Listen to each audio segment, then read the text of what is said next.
Buen día, vamos a hablar hoy día sobre la subfertilidad. Y lo que el radiólogo debiera saber acerca de esta entidad, eh, este grupo de entidades patológicas, y es un estudio realizado de modo multicéntrico en Londres, Inglaterra, París, Francia y en Boston de los Estados Unidos.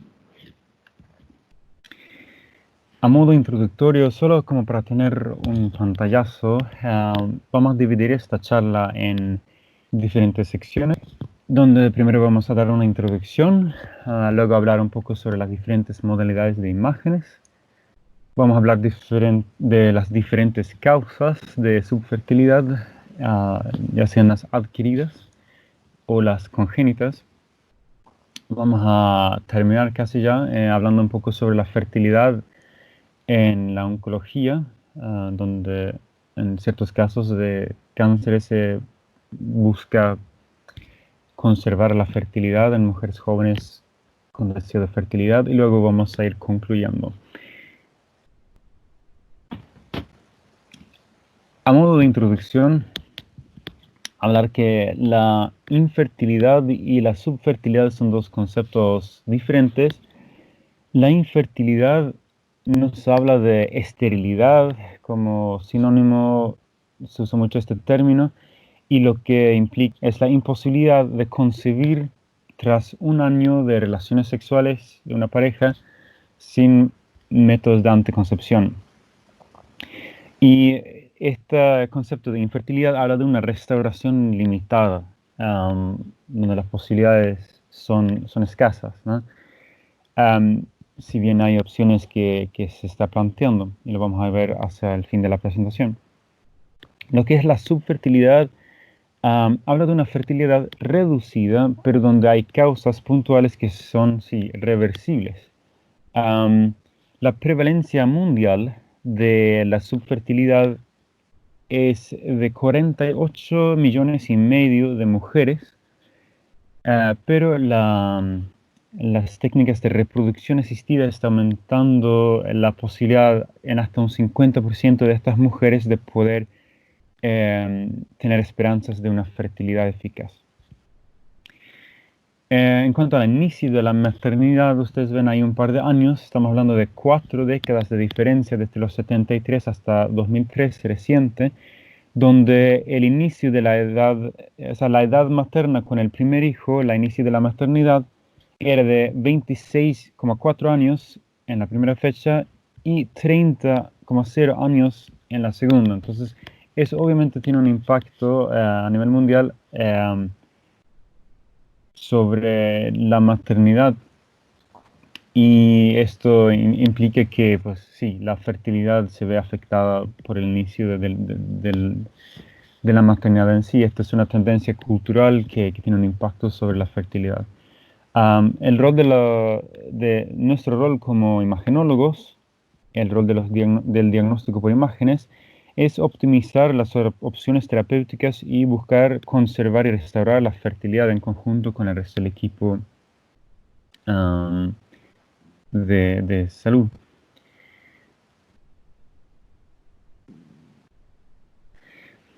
Y acá hablar brevemente sobre algunas de las modalidades de imágenes. En primera instancia tenemos, pues sí, o sea, lo que es la valoración de la subfertilidad en sí.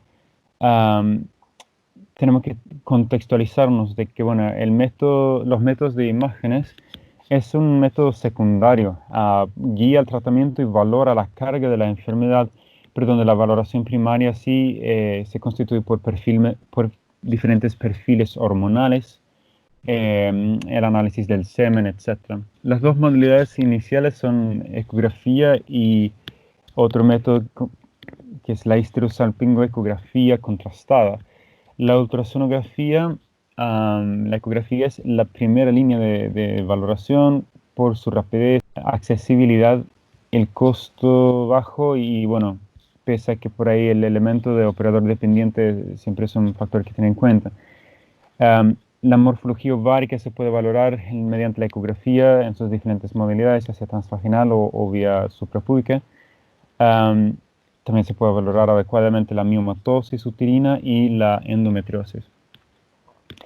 La histerosalpingografía,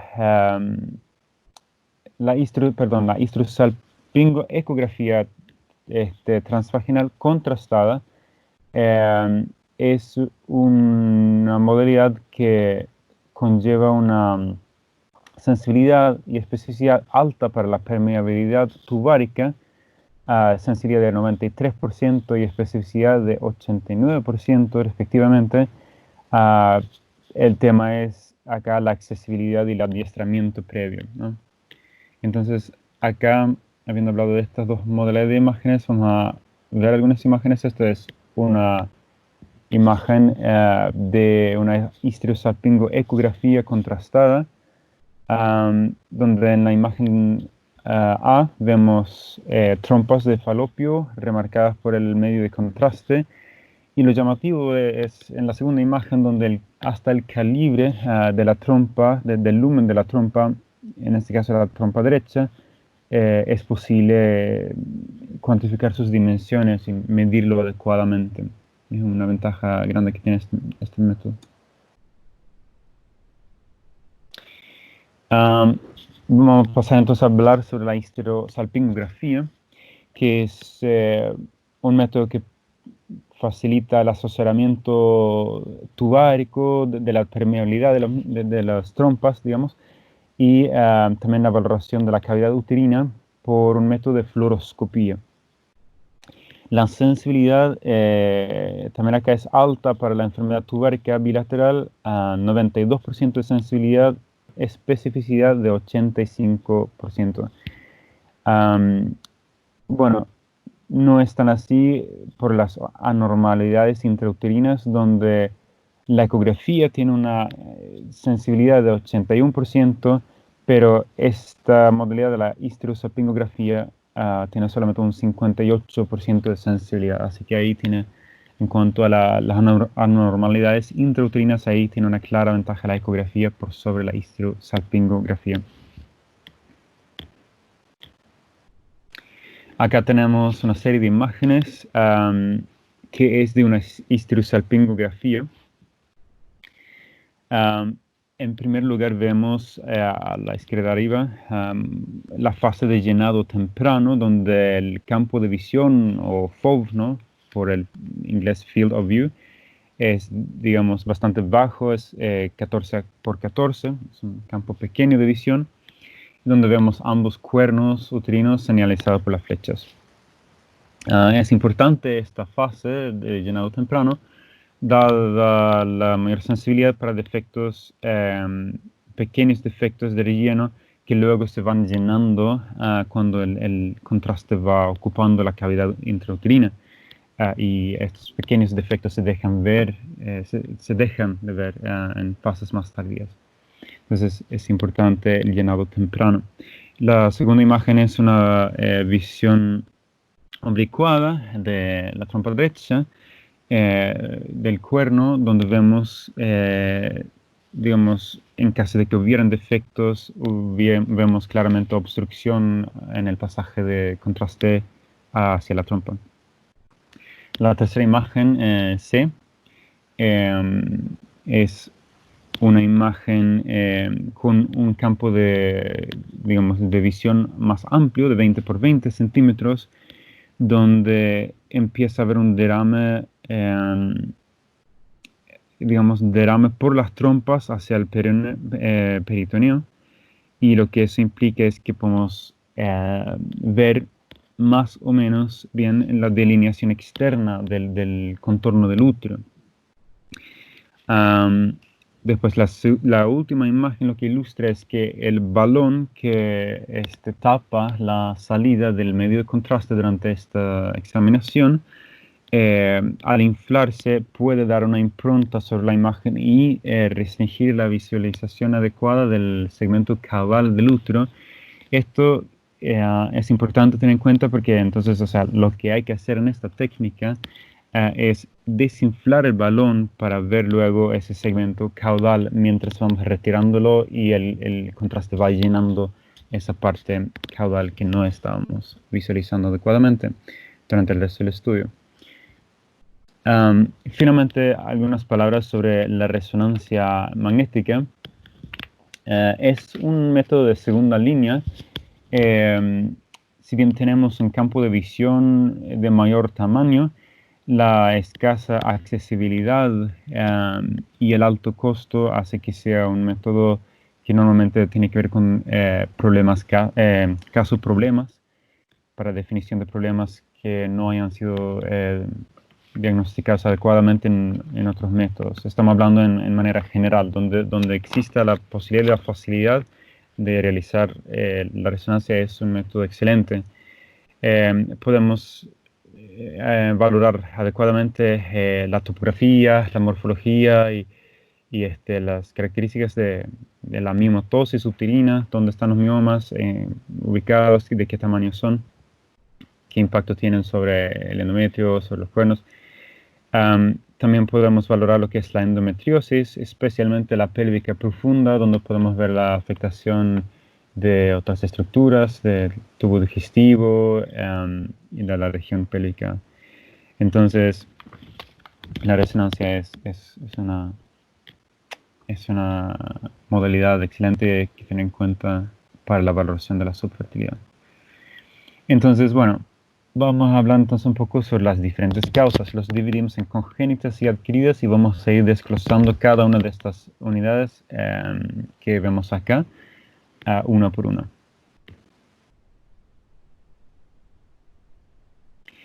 Acá tenemos una tabla que la tienen en el artículo, si quieren referirse a ella para mayores detalles, pero acá vemos la misma división en causas congénitas y adquiridas, sus diferentes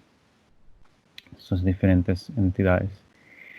Bueno, pasando a hablar sobre las adquiridas, vamos a hacer una mención general de cuáles son todas, de las siglas que he usado en esta presentación, y bueno, después vamos a desglosar cada uno con sus imágenes correspondientes. Primero tenemos el síndrome de ovario poliquístico, después tenemos los miomas uterinos, o bueno, los leiomiomas, o la miomatosis, vamos a referirnos intercambiadamente usando estos diferentes términos. Después tenemos los pólipos, la endometriosis, el síndrome de Asherman, la oclusión tubárica y finalmente la salpingitis ístmica nodosa, SIN, las siglas que usa el artículo. También. Primeramente hablar entonces sobre la primera entidad, que es el síndrome de ovarios poliquísticos. Ten en cuenta que la morfología de los ovarios poliquísticos, a modo introductorio y teórico, esta morfología es algo que sí podemos constatar mediante la ecografía y otras modalidades como la resonancia que ya hemos mencionado. Pero ten en cuenta que el síndrome de ovarios poliquísticos como tal es una alteración bioquímica, por lo cual no es un diagnóstico por imágenes. Es decir, debemos tener datos de laboratorio que complementen las imágenes para poder declarar que es un síndrome de ovario poliquístico, lo cual normalmente es una tarea que le compite al ginecólogo tratante. Entonces, bueno, ten en cuenta que el síndrome de ovarios poliquísticos es responsable por un 80% de la subfertilidad debido a anovulación. Los criterios de Rotterdam de 2013 están, digamos, acá, lo que habla de que tiene que haber 12 o más folículos de 2 a 9 milímetros de diámetro, un volumen ovárico igual o mayor a 10 mililitros. Los nuevos criterios que se están mencionando ahí abajo de Whaley, a partir del 2011, están replanteando esto y lo que plantean es la utilidad de la hormona antimulleriana, donde un valor de 35 picomoles por litro, o sea, más de 35 picomoles por litro sería diagnóstico de este síndrome.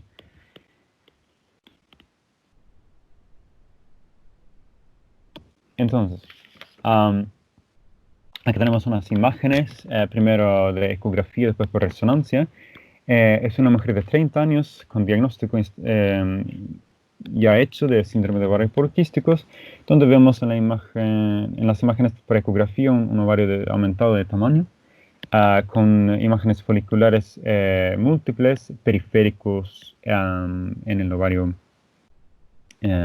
proyectado, que en este caso es el ovario derecho. Después tenemos la imagen por resonancia, es una imagen ponderada entre dos, imagen axial, donde vemos exactamente lo mismo. Está analizado por las flechas los folículos a nivel periférico, en este caso son hiperintensos.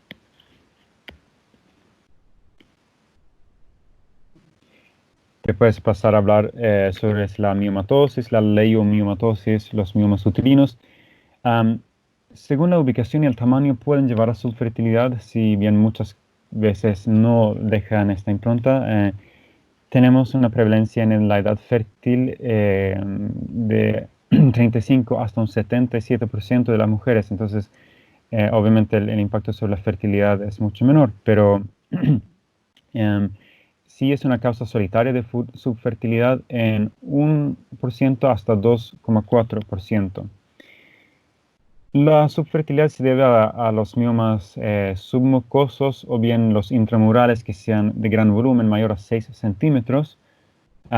Y cuando causa subfertilidad es cuando sucede una obstrucción de las trompas o cuando hay una distorsión endometrial que limita lo que es la implantación o el crecimiento del producto de concepción del embrión en formación.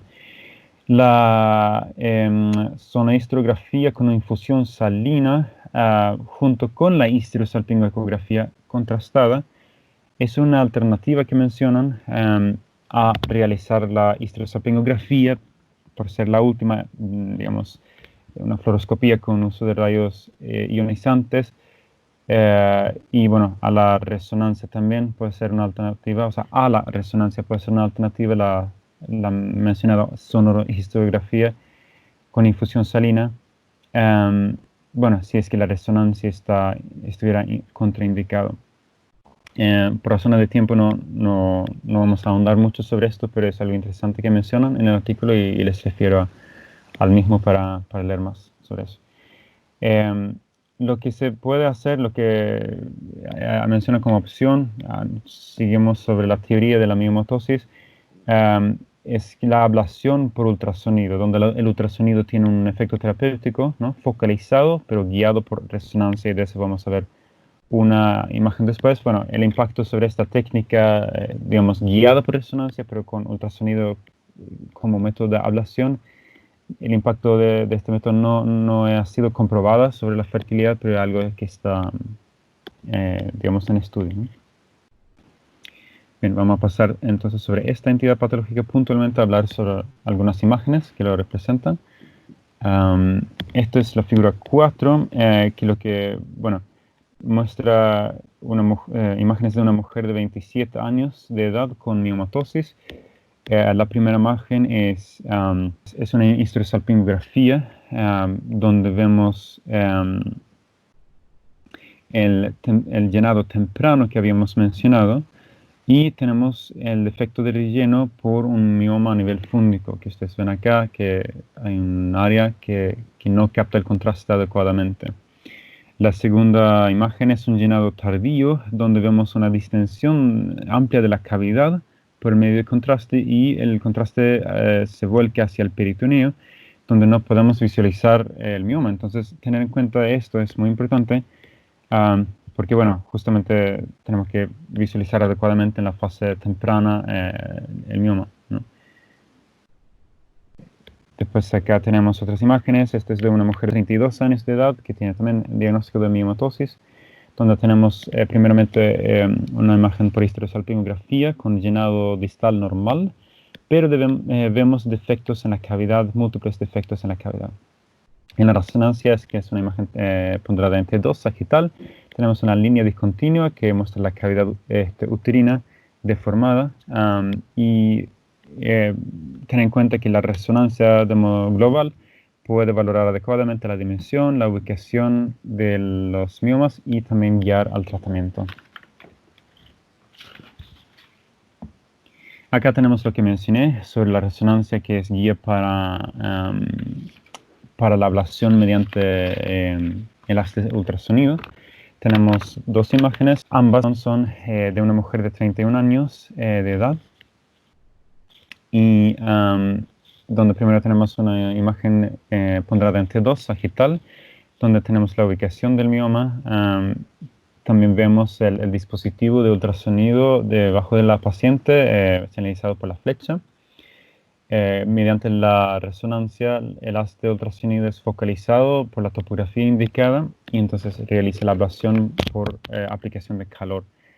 En la segunda imagen vemos una imagen ponderada en T1, FATSAT, con realce de gadolinio, corte sagital, donde más del 70% del mioma de la primera imagen ha sufrido necrosis por la terapia y donde vemos un pequeño residuo vascularizado señalizado por la flecha. Es decir, es útil. Lo que no está demostrado es el impacto sobre la subfertilidad o la fertilidad en sí.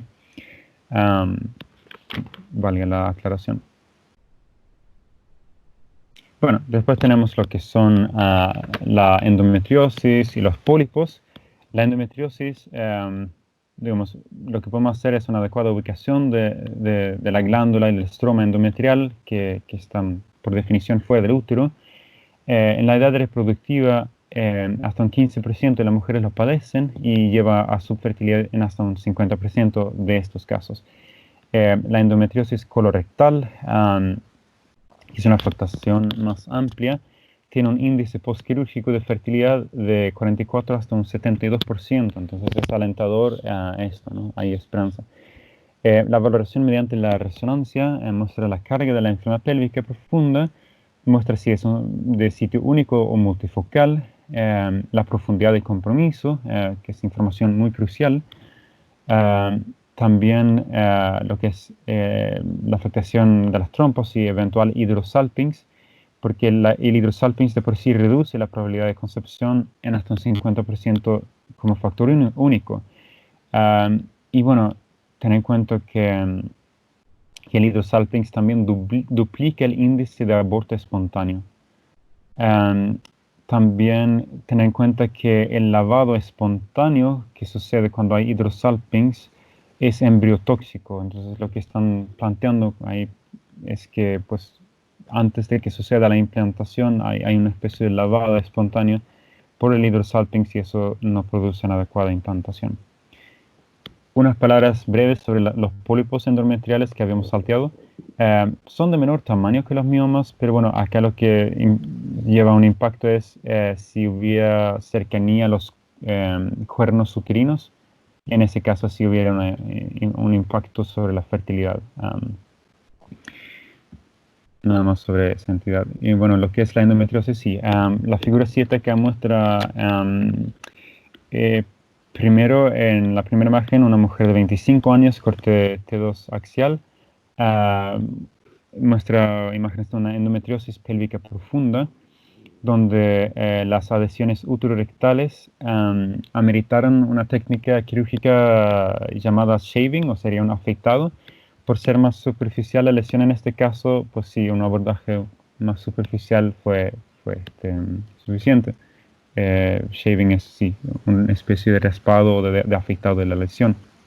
En la segunda imagen, que también es un T2 axial, vemos una placa infiltrativa que sigue siendo pequeña, es menos de 3 centímetros de diámetro, pero donde hubo que realizar una resección discoide, que ya implica mayor profundidad del abordaje quirúrgico, ¿no?, de esta lesión. La última imagen C es de una mujer de 30 años de edad, también imagen T2 axial, que muestra una masa grande, compleja, en la pared posterior del miometrio, que tiene infiltración de la pared intestinal y amerita una resección segmentaria del intestino afectado. Entonces la resonancia es crucial al planificar el acto quirúrgico, porque hasta tiene que ver con qué tipo de cirujanos tienen que entrar. Si los cirujanos dedicados al tubo digestivo hay que llamarlos o digamos, si es que no hace falta que asistan en el procedimiento. Lo que es el síndrome de Asherman son adhesiones intrauterinas tras cualquier tipo de injuria donde sucede una fusión y adhesión dentro de la cavidad endometrial o uterina. Digamos, en un 90% se debe a procedimientos como la dilatación y el curetaje. También puede deberse a tuberculosis genital, miomectomía, cesárea. Y digamos, el síndrome es diagnosticado en 5 a 39% con pérdidas reiteradas de embarazo, ¿no? Esta entidad se puede identificar adecuadamente en la histerosalpingoecografía contrastada, donde una alternativa sería el ultrasonido tridimensional o bien la histerosalpingografía, que era el método por fluoroscopía, ¿no? Y también podemos hacer una adecuada valoración de la respuesta al tratamiento del síndrome de Asherman. Acá tenemos en la figura 9, es una mujer que sufrió por el síndrome de Asherman, donde primeramente vemos una histerosalpingografía con un pequeño campo de visión, donde hay un defecto de relleno asociado a las adhesiones, que lo vemos claramente como las irregularidades de la cavidad intrauterina. La segunda imagen es una imagen por histerosalpingografía en visión frontal, 3 meses después de histeroscopía con adhesiólisis, donde tenemos una franca mejoría de la morfología con disminución de las adhesiones visualizadas en la primera imagen. Que se muestra claramente lo que es la importancia de la valoración del impacto o de la eficacia del tratamiento. Finalmente tenemos acá dos entidades. Bueno, uno que es la oclusión tubárica, es la causa de subfertilidad en 25 a 35% de las parejas que padezcan de subfertilidad. Y donde tenemos dos entidades, una es la oclusión tubárica proximal y otra es la oclusión tubárica distal. Tener en cuenta, hacia modo conceptual, que la oclusión tubárica proximal suele deberse a endometriosis, donde la oclusión tubárica distal suele deberse a enfermedad inflamatoria pélvica. La histerosalpingografía muestra la morfología tubárica proximal, por lo cual es importante para la elaboración de este tipo de oclusión, las proximales, donde se realiza en conjunto con tratamiento, tiene un tasa de éxito de 75% y donde se logra embarazos en hasta un 10 a 22% después. Entonces, los riesgos del tratamiento mediante la histerosalpingografía es la perforación tubárica en un 2%, la infección en hasta un 3,4% y el embarazo tubárico en 3% de los casos. Entonces, estamos siempre hablando ahora de la oclusión tubárica. Vamos a movernos a la parte de imágenes correspondiente, donde en esta imagen tenemos un llenado temprano por histerosalpingografía, donde hay un aparente derrame hacia el peritoneo, que nos hablaría de que hay una adecuada permeabilidad de la trompa. Pero esto, bueno, hay que evitar acá el falso negativo, donde en esta mujer, que si tiene 37 años de edad, tenía una oclusión distal a la trompa. El asunto es que, pues, a razones de su oclusión tubárica, tenía una trompa izquierda dilatada, y en la fase tardía que se visualiza a la derecha, vemos una dilatación de esa trompa distal izquierda y no hay derrame peritoneal, es decir, tras la aplicación tardía de contraste vemos que no se trataba de volcado peritoneal, como vemos en la primera imagen pudiera hacerlo, sino de una dilatación de la trompa. Ya en la imagen 10, de la 9 hemos hablado antes. Esta es una mujer de 42 años de edad que también sufre de oclusión, en este caso oclusión proximal de la trompa, donde la recanalización la recanalización tubárica que habíamos mencionado por la histerosalpingografía como método terapéutico es ilustrado.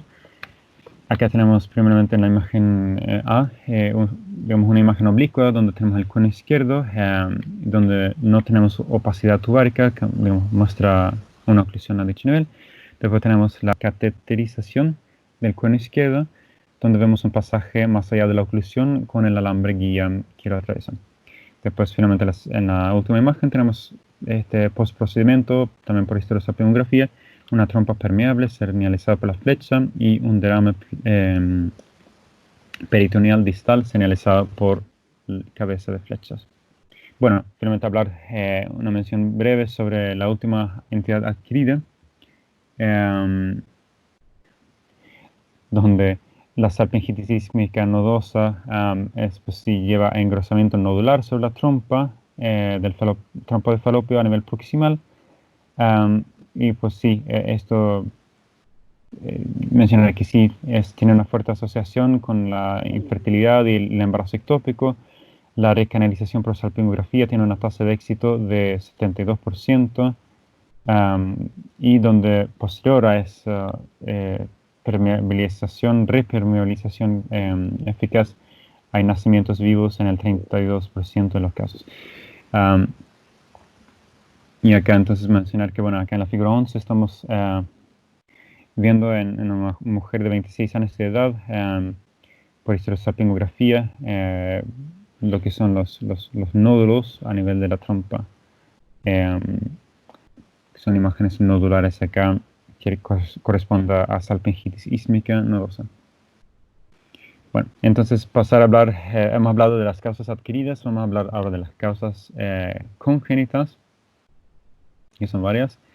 Acá las causas congénitas se dividen en las que son pues, con o sin división de la cavidad uterina, y después finalmente una mención de un síndrome que bien lo conocemos todos, el Mayer-Rokitansky-Küsterhauser, que bueno, la genesis. Acá primeramente tenemos una imagen que corresponde a diferentes variantes de la misma entidad, y si alguno por ahí piense un poco en qué puede consistir esto. Esto tiene que ver con el útero unicornio, que acá vemos, pues sí, las diferentes alternativas o variantes de esta entidad.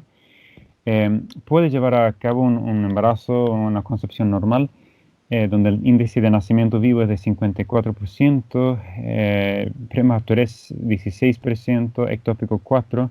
Lo importante acá es el cuerno rudimentario, que es lo que da la variabilidad anatómica, donde si es no comunicante o donde no hay cuerno, donde no hay cavidad, no implica un impacto sobre la fertilidad, pero donde si hay un cuerno rudimentario permeable, esto lleva a que, bueno, la implantación anormal en ese cuerno lleva a una sobrevida fetal de 6%.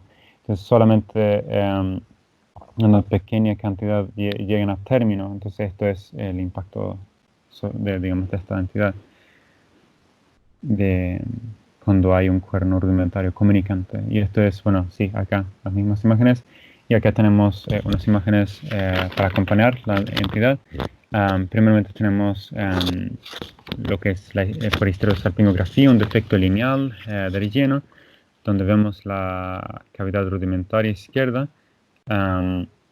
Después finalmente en esta mujer, sí, de 35 años, vemos por resonancia en corte coronal por T2 una cavidad intrauterina o endometrial delineada por la línea intrompida, donde vemos el cuerno rudimentario señalizado por la flecha, donde no hay comunicación con este cuerno, y eso, o sea, tampoco hay endometrio, que es lo que podemos valorar por la resonancia. No hay endometrio de este cuerno rudimentario, ni comunicación, y entonces no hay impacto sobre la fertilidad de esta variante anatómica. Después tenemos lo que son las entidades que dividen la cavidad uterina. Es importante tener acá en cuenta el útero didelfo, bicornio y septado, y cómo hacemos el abordaje del diagnóstico de estas entidades, que son similares pero diferentes entre ellas. Bueno, acá tenemos una imagen prestada por ecografía y una ilustración gráfica de una de las entidades. Les doy un poco de tiempo para que piensen de qué podría tratarse. Sí, tiene que ver con útero de Delfo. Ahora lo vamos a ver de vuelta, no se preocupen. El útero de Delfo, bueno, es una falla completa de la fusión donde hay duplicación, digamos, temprana. Digamos, cuando los conductos de Miller, ambas, digamos, no fallan tempranamente en fusionarse, entonces tenemos duplicación del cervix para arriba, donde el embarazo sí es posible, hay tasas de nacimiento vivo de 55% y de prematures de 28%. Acá tenemos entonces sí útero didelfo, acá donde vemos por ecografía una separación entre ambas unidades del útero que parte desde el cuello uterino para arriba. Acá, después del útero, sí, del útero de Delfo no hay imagen en este artículo, pero bueno, acá hablar sobre otras entidades que también vemos acá llamativamente una impronta sobre el contorno externo del fondo uterino, que es muy importante para diferenciarlo después de otra entidad. Acá vemos por ecografía dos cavidades intrauterinas con el fondo, y bueno, acá es un corte sagital y acá es un corte transversal, ¿no? Donde vemos que, bueno, tiene un cuerpo y una cavidad completa hasta el fondo. Esto es entonces el útero bicórneo, lo que hemos visto. Y bueno, acá tenemos las dos variantes, el completo y el parcial.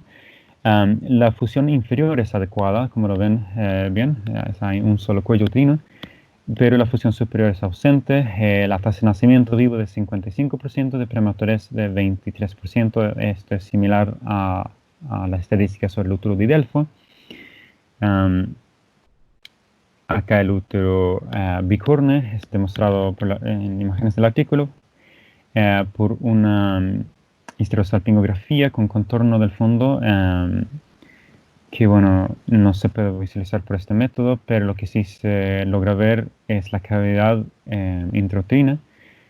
Nos quedaríamos ante esta sola imagen en la duda si es septado o si es bicórneo, porque, bueno, vamos a ver ahora el septado. También se visualizaría de la misma manera, pero no sabemos cómo está el contorno externo del fondo uterino. O sea que, bueno, cuando se realiza una resonancia vemos claramente que hay una separación en el contorno del fondo uterino. Es una imagen ponderadamente 2 axial, donde el contorno externo se ve claramente dividido. Esta es una mujer de 38 años con útero bicórneo. Y bueno, acá es otra entidad. Este es un embarazo que se produjo en una de las cavidades por ecografía en una imagen también prestada. Después voy a dar la bibliografía al final. Esto es sí, la variante de septación intrauterina. Es una causa congénita de división del útero, de la cavidad intrauterina. Esta es la variante más común, de 55% corresponde a estas. El bicórneo era un 25%, bueno, mientras este es 55%. Esto implica una fusión de los conductos mullerianos, pero una reabsorción incompleta del septo útero vaginal. Tasa de nacimiento vivo de 50%, de prematures de 22%. Y acá, bueno, lo mismo que mencionamos, la importancia del diagnóstico por ultrasonografía o resonancia complementaria a la histerosalpingografía para visualizar bien el fondo uterino, su contorno externo. Digamos, lo que se ve a nivel de resonancia es la fibrosis del septo y dónde está el tejido muscular, porque lo que no se reseca es la parte muscular por el, digamos, alto índice de sangrado intraoperatorio. Solamente se retira la que es la parte fibrótica, por lo cual la resonancia es fundamental en la valoración prequirúrgica de esta entidad. Esto entonces sí tenemos las mismas imágenes de ultrasonografía y el esquema del comienzo, en otro septado, donde vemos sí el fondo uterino de morfología habitual, que es lo que tenemos que diferenciar con la ecografía o con la resonancia. Esta imagen 14 es de un útero septado en una mujer de 26 años, donde tenemos primero una imagen de ultrasonografía 3D, donde vemos el contorno externo, que bueno, sí es normal, ¿no? A diferencia del bicornio. La segunda imagen es de una histerosalpingografía, donde vemos solamente el contorno de la cavidad y nos quedaríamos con la duda que en la ecografía o en la resonancia lo podemos sacar. La imagen de la derecha es de un T2 axial, donde el contorno externo se ve adecuadamente también. Y bien se visualiza acá lo que es la división de la cavidad. Finalmente hablar una mención sobre lo que es el síndrome de Mayer-Rokitansky-Küsterhauser, una causa de amenorrea primaria, y así suele presentarse. Normalmente, o sea, lo definimos como una ausencia de las estructuras de la línea media, es decir, la vagina superior, cervix y útero, pero donde los ovarios son intactos, lo cual presenta una interesante panorámica. Si los ovarios están intactos, tengo ovulación, y si tengo ovulación, pues puedo buscar la fertilidad de las siguientes maneras. Una es la subrogación o el alquiler de vientre. La manera tradicional de realizar esto, pues era que el ovocito digamos, de la concepción pertenecía a la mujer que estaba prestando o alquilando su vientre. Entonces, la madre biológica era la que, no de la pareja que buscaba la concepción, pero donde la subrogación gestacional, que tiene menos implicancias legales y es digamos, más fluida el proceso, como es de esperar, es por fertilización in vitro, donde los padres biológicos aportan ambos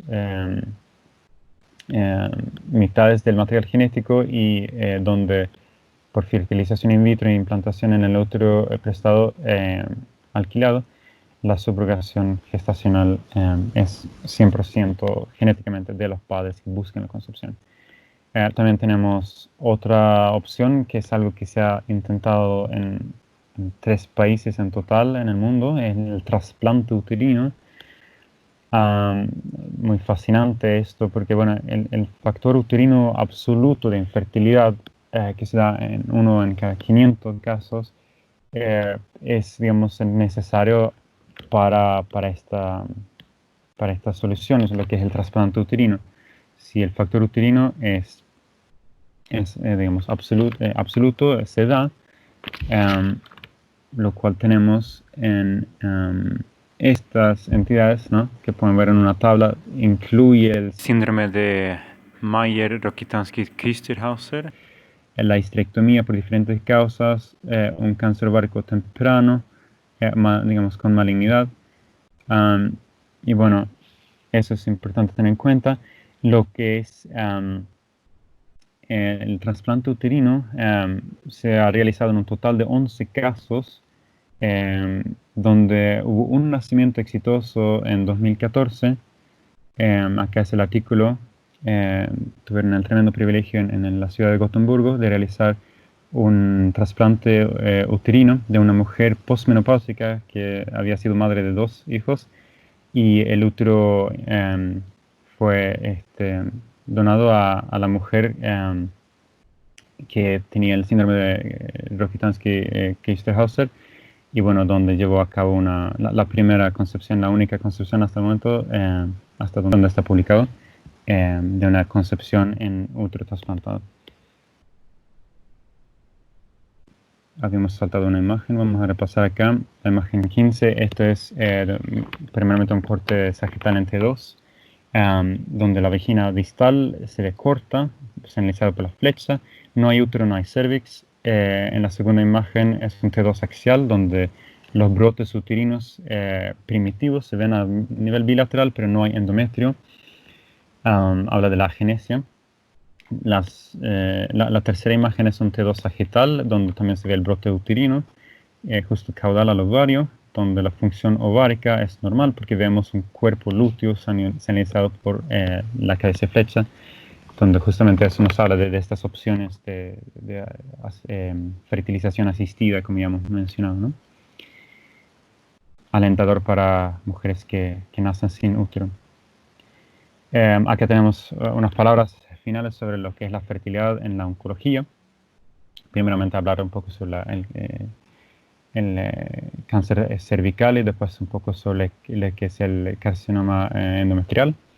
Entonces, en forma general, solamente mencionar que, bueno, en mujeres en edad fértil, menores a 45 años, que tienen deseos de fertilidad, pero que tienen un impacto de enfermedad oncológica, la terapia quirúrgica puede contemplar la conservación de la fertilidad cuando hay deseos de eso.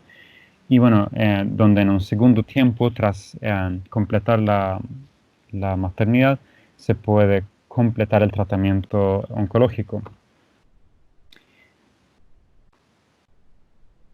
Acá tenemos primeramente el cáncer de cervix, donde, bueno, ya que tenemos una identificación muy temprana por el tamizaje eficaz que se está realizando por el Papa Nicolau, tenemos jóvenes que aún no han completado sus familias, pero tienen un diagnóstico oncológico. Los cánceres pequeños sin una invasión del útero, de los parámetros de la vagina, permiten una resección limitada o una traquelectomía, que sería la resección del cuello, o una linfadenectomía pélvica. Entonces, cuando la mujer tiene deseo de fertilidad, se debe tratar de buscarlo en lo posible, de conservarlo. Acá tenemos una mujer de 29 años, ya terminando, que tiene, bueno, metrorragia con una biopsia cervical positiva para carcinoma de células escamosas. Esta es una imagen de T2 sagital. Tenemos un tumor exofítico del labio cervical anterior, donde, bueno, ella no tenía hijos y deseaba la fertilidad. En la segunda imagen es una imagen sagital T2 tras la traquelectomía, que es la extirpación, como ya mencionamos, del cervix, donde se logró una anastomosis terminal del útero vaginal, digamos, ¿no? Y este sería un tratamiento, digamos, ¿no?, que busque conservar la fertilidad en estas mujeres. Bueno, esto mencionar brevemente sobre el carcinoma de endometrio, que normalmente esto sucede en mujeres posmenopáusicas en términos generales, donde, bueno, el diagnóstico en pacientes previo a la menopausia es de un 15 a 25% de los casos, que no deja de ser importante. El carcinoma de bajo grado, limitado a la cavidad endometrial, puede pasar por tratamiento médico hormonal con progesterona en altas dosis. Lo que debemos descartar mediante la resonancia es una invasión del miometrio, que sería una contraindicación del tratamiento con progesterona, y la resonancia tiene una exactitud para esto de 90%. También podemos ver lo que es la siembra extrauterina, ¿no? Acá tenemos la imagen 17, la última, que es de una mujer de 32 años que tenía un diagnóstico de adenocarcinoma endometrioide. Primeramente una imagen T2 sagital con un aumento de la cavidad endometrial sin invasión del miometrio. La segunda imagen es también de resonancia tras 3 meses post-tratamiento con medroxiprogesterona, donde el endometrio se ve de un diámetro normal. La intensidad de la señal del endometrio también es normal. No, digamos, después de la histopatología no mostró malignidad y hubo un embarazo exitoso que después se pudo realizar, ¿no? Entonces, a modo de conclusión, ten en cuenta que, bueno, hay un rango amplio de condiciones que llevan a subfertilidad femenina, donde pues debemos tomar un rol activo, diagnosticando y ayudando a clasificar por imágenes estas entidades. Como ya hemos visto, la restauración directa de la fertilidad es posible en algunos casos, asistido por radiólogos en métodos diagnóstico terapéuticos. Y lo que es la orientación de la planificación quirúrgica es muy, muy importante, también lo hemos repasado. Y lo que es la determinación de que si es de tratamiento médico o quirúrgico también es algo que sería de investigación imagenológica. Acá tenemos entonces, sí, a modo de conclusión, un pantallazo de lo que ya hemos visto, la introducción, las modalidades, las causas adquiridas congénitas, lo que es las entidades en oncología, y bueno, listo, lo que terminamos haciendo la conclusión. Esta es la bibliografía, el artículo principal y la fuente externa de las imágenes, todos sacados del sitio de educación de acceso libre, Radopedia, con diferentes autores. Les agradezco muchísimo por su atención, espero que les haya sido útil el repaso y al que tenga más interés que lea el artículo, que está bastante bueno.